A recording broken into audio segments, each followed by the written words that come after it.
Someone may say that aside from devotees who always seek shelter at the Lord's lotus feet, there are those who are not devotees but who have accepted different processes for attaining salvation. What happens to them?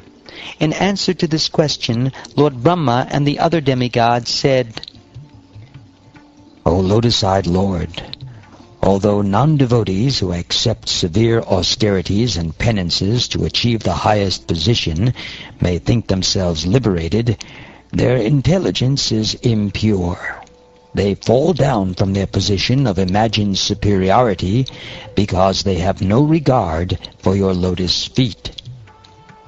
O Madhava, Supreme Personality of Godhead, Lord of the Goddess of Fortune, if devotees completely in love with you sometimes fall from the path of devotion, they do not fall like non-devotees, for you still protect them. Thus they fearlessly traverse the heads of their opponents and continue to progress in devotional service. O Lord, during the time of maintenance, you manifest several incarnations, all with transcendental bodies beyond the material modes of nature. When you appear in this way, you bestow all good fortune upon the living entities by teaching them to perform Vedic activities, such as ritualistic ceremonies, mystic yoga, austerities, penances, and ultimately samadhi, ecstatic absorption in thoughts of you. Thus you are worshipped by the Vedic principles. O Lord, cause of all causes, if your transcendental body were not beyond the modes of material nature, one could not understand the difference between matter and transcendence. Only by your presence can one understand the transcendental nature of your Lordship, who are the controller of material nature. Your transcendental nature is very difficult to understand unless one is influenced by the presence of your transcendental form. O Lord, your transcendental name and form are not ascertained by those who merely speculate on the path of imagination. Your name, form, and attributes can be ascertained only through devotional service.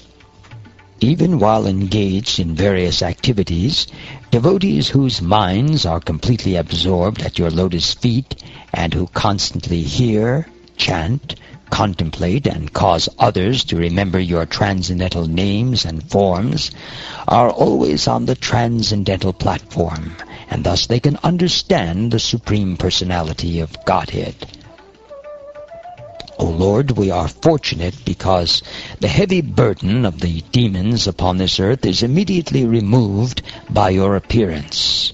Indeed, we are certainly fortunate, for we shall be able to see upon this earth and in the heavenly planets the marks of lotus, conch shell, club, and disc that adorn your lotus feet. O Supreme Lord, you are not an ordinary living entity appearing in this material world as a result of fruitive activities. Therefore, your appearance or birth in this world has no other cause than your pleasure potency. Similarly, the living entities who are part of you have no cause for miseries like birth, death, and old age, except when these living entities are conducted by your external energy. O Supreme Controller, your Lordship previously accepted incarnations as a fish, a horse, a tortoise, Narasimhadev, a boar, a swan, Lord Ramchandra, Parashuram, and among the demigods, Vamanadev, to protect the entire world by your mercy. Now please protect us again by your mercy, by diminishing the disturbances in this world. O Krishna, best of the Yadus, we respectfully offer our obeisances unto you. O Mother Devaki, by your good fortune and ours, the Supreme Personality of Godhead himself, with all his plenary portions such as Baladev, is now within your womb. Therefore you need not fear Kamsa, who has decided to be killed by the Lord. Your eternal son, Krishna, will be the protector of the entire Yadu dynasty.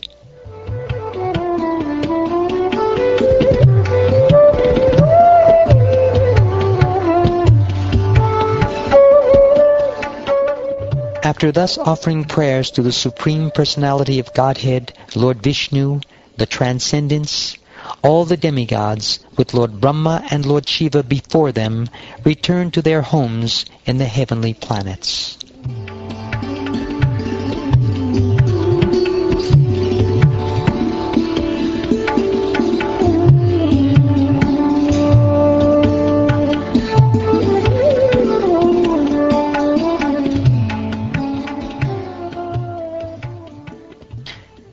Thus ends the second chapter of the 10th canto of the Shrimad Bhagavatam, entitled Prayers by the Demigods for Lord Krishna in the Womb.